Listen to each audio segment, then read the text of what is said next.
가만 생각해보면 화장지만큼 과소평가된 물건도 드문 것 같습니다.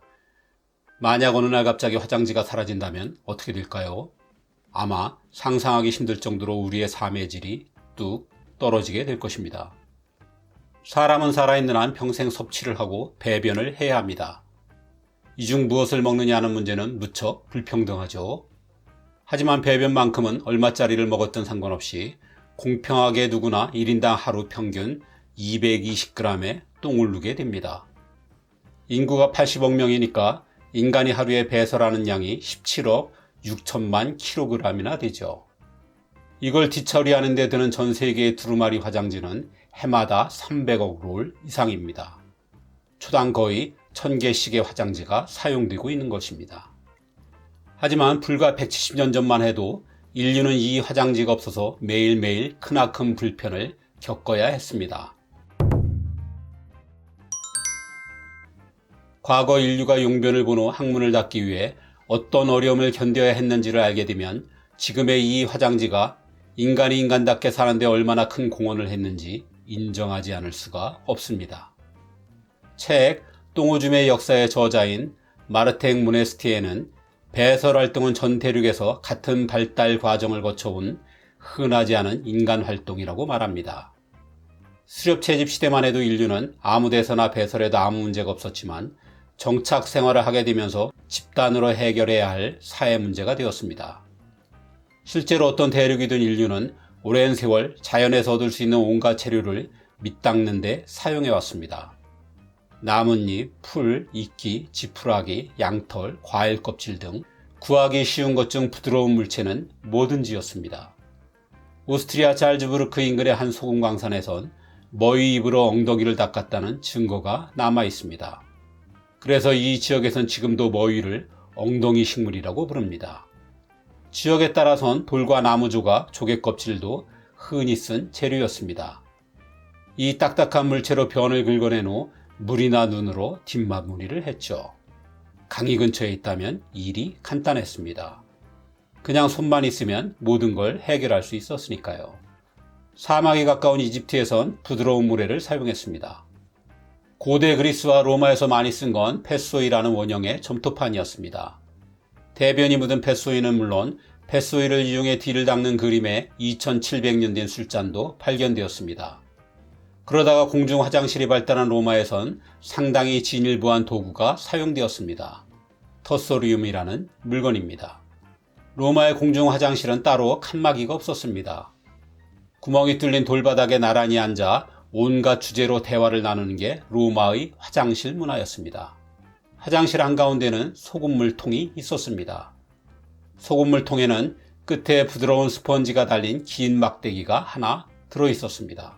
바로 터소리움입니다. 볼일을 마치면 터소리움으로 뒤를 닦고 다시 소금물통에 넣어두었습니다. 공용이라 여러 사람이 돌려가며 써야 했기 때문입니다. 지금 사람들이야 분명 이 광경을 끔찍하다고 여길 것입니다. 하지만 당시 로마인들에겐 분명 딱딱한 돌의 항문을 문지르는 것보단 훨씬 낫다고 생각했을 것입니다. 이 물건의 존재는 동물과의 대결을 앞둔 한 검투사가 터소리움으로 자신의 목을 찔러 자살했다는 철학자 세네카의 편지 등 로마 문학 전반에 자주 언급되고 있습니다. 터소리움에 대해서는 화장지 대용이 아니라 화장실 청소 도구였다는 일부 주장도 있어서 아직 논쟁거리이긴 합니다. 인간은 아주 오래전부터 점토판과 석판, 목편 및 축간 등의 기록을 남겨왔습니다. 하지만 인간 사회가 복잡해질수록 기록해야 할 정보는 점점 더 많아졌고 이를 모두 담기 위해선 더 나은 도구가 필요했습니다. 그래서 발명된 게 종이입니다. 종이는 인류에게 비로소 본격적인 기록의 역사를 시작하게 해주었습니다. 그런데 종이는 기록뿐 아니라 발명 당시엔 전혀 생각지 못했던 또 다른 혁명적인 역할을 하였습니다. 바로 화장지입니다. 종이를 맨 처음 발명한 중국인들에 의해서죠. 2세기 중국 후한의 채윤이 제주술을 완성한 후 수백 년 만에 중국인들은 낡은 책을 찢어 화장실에서 사용했습니다. 6세기 남북조 시대의 학자였던 안지추는 성현들의 말씀이 적혀있는 종이를 감히 화장실에서 사용할 수 없다는 기록을 남긴 바 있습니다. 8세기 당나라를 방문한 아랍 상인의 기록에는 이들은 볼일을 본 후 더럽게도 물로 씻지 않고 종이로만 닦는다고 되어 있습니다. 중국에선 이미 14세기가 되어선 화장지가 상당량 생산되었습니다. 절강성에서만 연간 1000만 개 이상의 화장실용 휴지를 만들었다는 기록이 있고, 황실 소모품 담당 부서의 기록에는 황궁에서 쓸 화장지 75만 장을 주문했다고 되어 있습니다. 황실용 화장지는 특별히 더 부드러웠고 향기가 났으며 황제를 상징하는 노란색으로 일반 화장지들과 차별을 두었습니다. 반면 유럽과 아랍에선 뒤처리의 물 사용이 가장 위생적이라고 여기면서 화장실에서 종이 사용이 상당히 늦어졌습니다. 그래서 중세까지만 해도 평민들은 고대 시절과 다를 바 없이 나뭇잎이나 풀을 사용했고, 때론 개와 고양이, 닭으로 엉덩이를 닦기도 했습니다. 대귀족들은 화장실 담당 하인이 양모나 부드러운 천을 때맞춰 대령하기도 했고, 프랑스 왕인 루이 14세는 양털로 뒤처리를 했습니다. 어쨌든 이 시기엔 용변호 처리가 늘 돌직거리라 기부인들은 아예 변 보는 걸 참고 산 탓에 변비가 정말 많았습니다. 15세기에 구텐베르크의 인쇄기가 나온 후 출판물이 다양해지면서 16세기엔 조금씩 유럽에서도 화장실에서 종이를 사용하기 시작했습니다. 그래서 영국 작가 토마스 브라운은 책을 많이 쓰는 사람은 화장지를 공급한다는 점에서 국민에게 큰 호의를 베푸는 셈이라고 하기도 했습니다. 18세기가 되면 신문이 가장 인기 있는 화장지로 쓰이면서 화장실에서 종이 사용은 대중화가 되어갔습니다. 한편 미국에선 오랫동안 부드러운 옥수수 속잎이 가장 즐겨 사용된 화장지 대용품이었습니다. 그러다가 18세기 들어 신문 및 각종 인쇄물이 폭발적으로 증가하면서 화장실에서도 본격 종이를 사용하게 되었습니다. 그중 뭐니 해도 가장 인기 있는 인쇄물은 농부 연감이었습니다. 날씨와 파종 시기 등 농사에 관한 각종 정보를 담은 농부 연감은 무척 두꺼웠습니다. 미국인들은 해진한 책을 화장실에 두고 필요할 때마다 한 장씩 뜯어 사용했습니다. 그러자 아예 처음부터 화장실에 걸기 좋도록 구멍을 뚫어 출판하는 서비스 정신을 보이기도 했습니다. 그러다가 드디어 19세기 중반 지금과 같은 형태의 화장지가 등장하기 시작했습니다. 그 시초는 미국 뉴저지주의 사업가 조셉 가에티가 만든 변기용 약용지라는 이름의 휴지였습니다. 당시 사람들은 거친 재질로 뒤를 닦느라 치질이 많았습니다. 가에티는 종이에 알로에를 흠뻑 먹여 500장 묶음을 50센트에 팔면서 치질 치료용이라고 광고했습니다.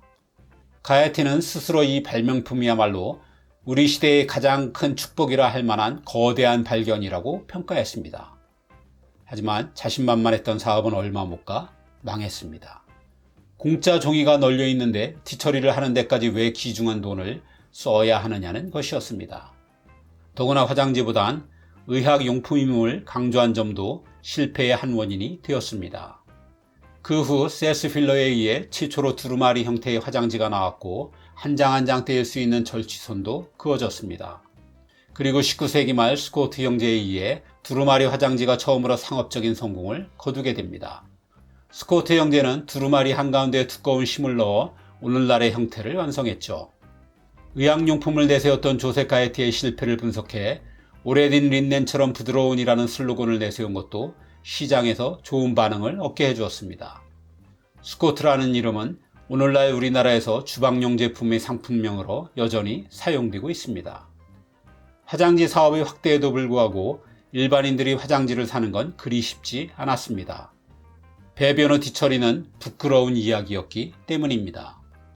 그래서 화장지를 사는 것도 눈치를 보는 사람들이 많았습니다. 영국에선 약국에서 계산대 밑에 숨겨두고 팔기도 했습니다.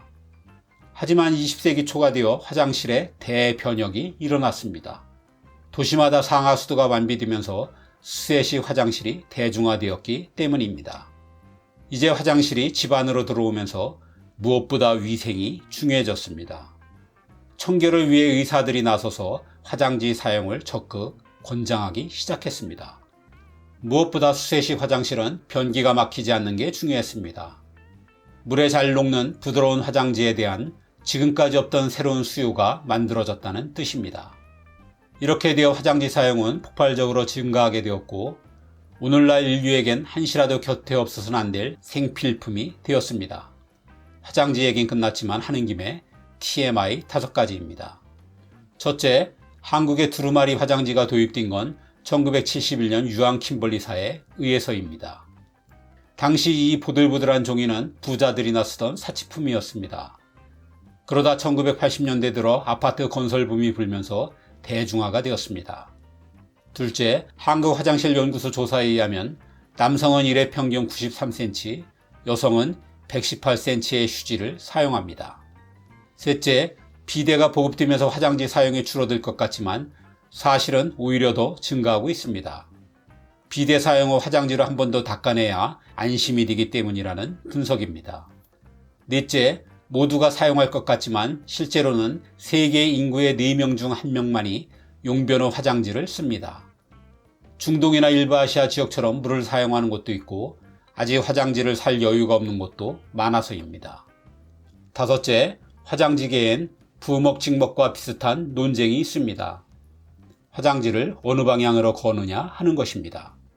푸는 방향이 벽과 떨어진 전면파가 있고 벽으로 향하는 후면파가 있습니다. 전면파는 휴지가 벽에 닿아 세균에 오염되는 걸 걱정하고 후면파는 변기나 세면대의 물이 화장지에 튀는 걸 싫어합니다. 유한 킴벌리의 조사 결과 우리나라에선 65대 33으로 전면파가 많았습니다. 최초로 두루마리 화장지 특허를 받았던 세스필러도 전면파였습니다.